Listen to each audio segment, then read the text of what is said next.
Wala pa rin talagang humpay mga tol yung bakbakan no dito sa Russia at saka sa Ukraine. At ngayon nga mga kapatid, naglunsad ang Russia ng pinakamalaking pag-atake sa himpapawid laban sa Ukraine na nagresulta ng sunog sa mga gusali at pagkamatay ng mga sibilyan. Ako po, eto mga tol, bago lang to ha. Yan o, 12 hours ago pa lang tong report na to. So ibig sabihin mga kapatid, matapos ng napakaraming effort na ginagawa ng maraming bansa, even United Nation mga tol, na para magkaroon ng ceasefire dito, talagang hindi pa rin humihinto. Dahil ganun din naman ng Ukraine umaatake pa rin sila dun sa Russia. Pero eto na nga mga tol, ang nakakapanghinayang kasi rito yung mga mga civilian At balita ko nga mga tol, may mga sanggol pa nang nadadamay dito Grabe. Kung bakit natin to binibigyan ng reaction, do wala naman tayong kinalaman sa bansa nila, is para lang din makita ng ating mga kababayan kung ano yung naidudulot ng gera. Kasi marami sa inyo mga tol, gusto nyong gerahin na natin ang China Kala naman ninyo kasi napakalakas na ng Pilipinas no? Pero ito mga tol panoorin natin para makita nyo o salaminin ninyo kung ano yung pwedeng mangyari mga tol. Dahil kapareho natin Diba kapareho natin halos etong Ukraine, sinasakop din sila gustong kunin yung teritoryo nila So eto ngayon ang kanilang natatamo mula rito sa Russia. Bago natin to simulan, wag mong kalimutan mag-subscribe, click mo na rin ang notification bell para ma-notify ka whenever na may mga bago tayong reaction video tulad nito. Ang papanoorin natin mula rito sa UNTV News and Rescue mga tol, etong balitang to. Очевидно, Росія старається завдати болю. Clearly, malinaw, Russia is trying to inflict pain on Ukraine with even more brazen attacks. No, dahil yun nga yung ginawa ng Russia sa kanila, pinakamalaking pag-ataking himpapawid o aerial strike ang ibig sabihin, no, laban sa Ukraine. Україні і удари більш наглі. Це чітка. This is a clear sign that Putin is testing the world whether they will accept or tolerate this. So sinusubukan daw ni Putin ng mundo, ang daigdig, ang mga bansa, di ba? Kung kakayanin nyo ba kami o kung ano ang inyong gagawin tungkol dito, hahayaan nyo na lang ba o papalagan nyo kami? Kasi mga tol, ang Russia malakas diyan talaga. No? Napakalaking bansa din yan Ознака, що Путін випробовує світ. Чи приймуть вони це, чи змиряться. Muling, 'di ba? Si Donald Trump nga mga tol, ay pag-meeting na siya kay Putin lahat-lahat pero wala pa rin siyang nagawa 'di ba? Alam naman natin si Donald Trump mga kapatid, lagi niyang ibinibida sarili niyang peacekeeper siya, 'di ba? Gusto niya ng kapayapaan pero wala nakipag-meeting lahat-lahat siya kay Putin pero wala pa rin siya nagawa. Umigting ang tensyon sa digmaan ng Russia at Ukraine matapos maglunsad ang Moscow ng pinakamalaking drone at missile attack ngayong weekend.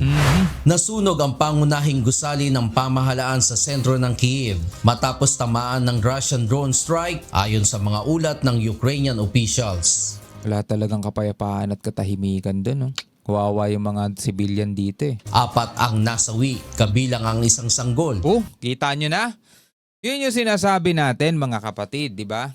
Kung tayo mga mama na, mga ale na, mga matatanda na mga tol, is kakayanin natin yung ganyan, paano yung mga musmus natin, di ba? Paano yung mga sanggol? Paano yung mga ganong klaseng walang kamalay-malay, di ba? Eto mga tol, nasa palad lahat ni Putin yan. Nasa kamay lahat ni Putin yan. Yung mga buhay nung mga yon, di ba? Kasi si Putin ang nag-aano niyan nag-o-order niyan Diba? So kung sino man yung tamaan ng tawag doon is casualties, no? Parang gano'n na lang, talagang kasama na kayo Damay na kayo Ang kagustuhan ni Putin makuha yung teritoryo ng Ukraine. So eto yung kapalit. At mahigit 20 naman ang sugatan.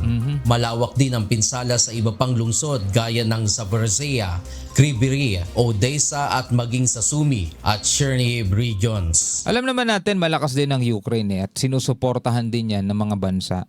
Sabi ko nga kung bakit natin to pinapanood is para syempre masalamin din natin sa ating mga sarili kung ano yung pwede nating sapitin if ever na magmamatapang tayo masyado. Maraming paraan kasi para maayos natin yung gusot Pwede nating igiit yung ating karapatan dito sa West Philippine Sea na hindi pa nating kailangan paabutin pa sa ganitong klaseng kaguluhan Dahil nga etong ating AFP, sad to say, yung ibang mga kababayan natin nagagalit na sila sa mga sundalo natin kasi sinasabi nila, mga duwag, ayaw niyong pumalag. Kung gagamitin ng sundalo natin yung tapang nila, Yang mga yan mga tol, willing masawi yan, willing talagang mawala yan, magbuwis ng buhay nila. Tayong mga Pilipino, imbis na magkaroon tayo ng maayos na pamumuhay dahil yun din naman ang tungkulin nila para mapanatili ang kapayapaan sa ating bansa Pero kung ipupush natin sila sa ganun, biruin mo kung anong problema ng bansa natin mga tol, korupsyon. Napakatindi ng korupsyon. Yung pera na dapat pagpapaayos para umunlad ang ating bayan, hindi tayo napeperwisyo ng mga kalamidad, halimbawa na lang ng pagbaha. Alam nyo ba kapag bumabaha, bumabagal ang takbo ng ekonomiya kasi syempre maraming establishment ang sarado. Maraming hindi makapasok sa trabaho, yung pagdaloy ng mga deliver, mga truck, 'di ba? Naaapektuhan lahat 'yan dahil nga sa pagbaha. Pero dahil nga ibinulsa ng mga kurakot, ng mga korap, ng mga magnanakaw dito sa ating bansa, yung pera na dapat sana pagpapaayos ng ating bayan, mga tol, eto nangyayari. Diba? Sinasabotahe mismo nila yung pag-unlad ng ating bansa. Biruin mo, napakalaking problema ng Pilipinas yun.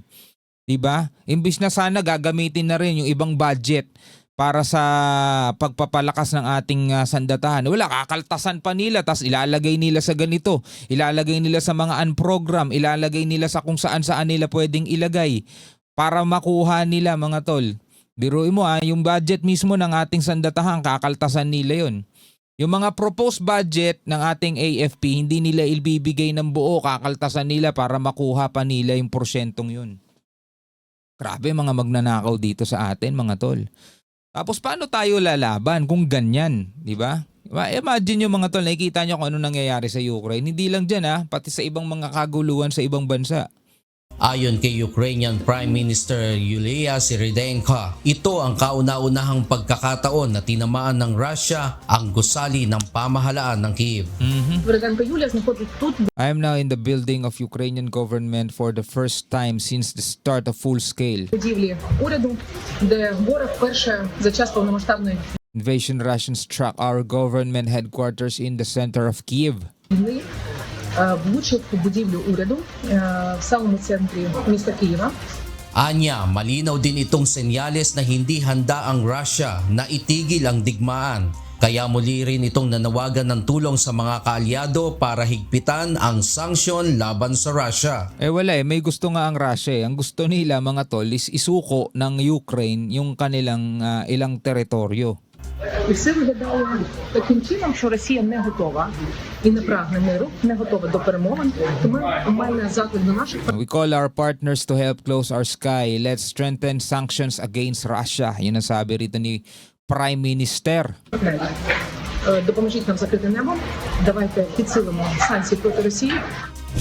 Base sa datos ng Ukrainian Air Force, umabot sa 805 drones at 13 missiles ang pinakawala ng Russia, kung saan 751 drones ang nakuha ng Ukrainian Defense Force. At least sila may kakayanan ganun. Tayo mga tol, wala. Ewan ko kung may kakayanan tayong ganun ma-intercept yung mga ganyan mga bagay. Kasi ang kalaban mga tol, di ba, ay alam naman nating hindi rin mahina. Napakalakas, napakalaki, napakahigante. Kahit paulit-ulit nating sabihin, mga peke naman yung mga missile na mga, hindi natin alam mga tol, pwedeng sabi-sabi lang yun, pwedeng totoo talaga o pwedeng hindi. Malakas talaga mga kapatid, di ba? Kaya hindi natin pwedeng isugal yung ating sarili laban dyan. Hindi rin naman natin pwedeng sabihin, tutulungan naman tayo ng United States, tutulungan naman tayo ng ibang mga bansa. Kailangan ba, pwede ba nating ibigay sa kanila yung kapalaran natin? Kontrolado natin ang sitwasyon mga tol. Nasa sa atin. Kontrolado natin yan kung tayo ba ay papasok sa gera o hindi. Diba? Kontrolado ng mga sundalo natin yon. Buti na lang mga tol, ang ating mga sundalo ay trained well-trained talaga sila. Diba? Hindi emosyon ang pinapagana nila kundi yung utak nila. Kasi kadalasan mga kapatid, hindi kadalasan lagi na kapag emosyon ang pinapairal ng isang tao, nauuwi lang talaga sa kapahamakan Diba? Halimbawa na lang, simpleng sagian lang ng siko sa kalsada, tapos biglang yung isa nagmatapang, emosyon, natapakan yung pagkalalaki niya. Diba? Pinalagpas na siya, binalikan niya pa, sinugod niya pa, may dala palang bakal, naputukan siya. O ano nangyari sa kanya? Kwento na lang. Ganon din mga tol sa mga sagian sa sasakyan, mga road rage, diba? Kapag ka merong nagmatapang dyan na talagang ginamit ang emosyon niya, ang nangyayari, napapahamak. Ganon ang nangyayari. Buti na lang yung ating mga sundalo, well-trained talaga. No? Yung disiplinado talaga sila. Samantala, kasunod ng pag-atake ng Russia sa Kyiv, nakatakdang muling magtungo ang ilang European leaders sa Amerika para muling pag-usapan ang mas matinding sanksyon laban sa Russia. You know, Europe, certain European leaders are coming over to our country on Monday or Tuesday, and individually. And I think we're going to get that settled. I think we're going to get it settled. Ito, nagbigay na nga ng si Trump ultimatum di ba? Pinaikli pa nga niya ng 12 days kaso ngayon hindi pa natin alam kung anong klaseng sanctions yung ipapataw nila. Posible ring mapag-usapan sa pulong ang pagpapataw ng karagdagang sanksyon sa Russia, bagay na sinang-ayunan ni Ukrainian President Volodymyr Zelensky. Kaso parang hindi rin naman apektado ang Russia, no? Parang binabaliwala lang nila. Di sanction kayo sa amin, kaya nyo ba? Pong Mercado, UNTV News. Okay mga kapatid, ito yung nangyayari no, sa labas ng ating bansa at nasasaksihan natin. Hindi natin kailangan maranasan yan para malaman natin kung tama ba na magmatapang tayo. Diba? Pwede naman talaga nating igiit yung ating teritoryo pero hanggat hindi pa tayo ganun kapreparado o ganun talaga kalakas, diba? Wag muna mga tol. Ihinay-hinay kayo sa inyong kinauupuan. Oo, nakakainis ang ginagawa nung bansang yon, yung dragon na yon, land grabbing dragon na yon dito sa atin. Pero panoorin nyo na lang itong mga nangyayari sa ibang bansa at malalaman ninyo, wag naman sana mangyari yan sa Pilipinas. Buti sana mga tol kung ang babagsakan lang yan is yung mga buhaya rito, di ba? Buti sana kung yung mga mansion lang nila yung mga babagsakan dito. Ito matindi mga kapatid. Kapag pumutok yung ganyang kaguluhan dito sa Pilipinas, asahan ninyo, magsisipagliparan lang yung mga yon. Diba? Dala ang kanilang mga kayamanan. Aalis lang yun dito sa ating bansa. O ngayon nga, diba, yung ibang nasasangkot ngayon sa anomalya, nasa ibang bansa na mga tol. Lumipad na, tumakas na. Sinong naiwan dito? Yung mga Pilipinong galit na galit. O yan ang mangyayari, di ba? Anyway, bilang mga Pilipino, anong inyong masasabi dyan? Comment na lamang kayo sa ibaba. Hanggang sa muli, ako nga pala si Shobal D. Peace out.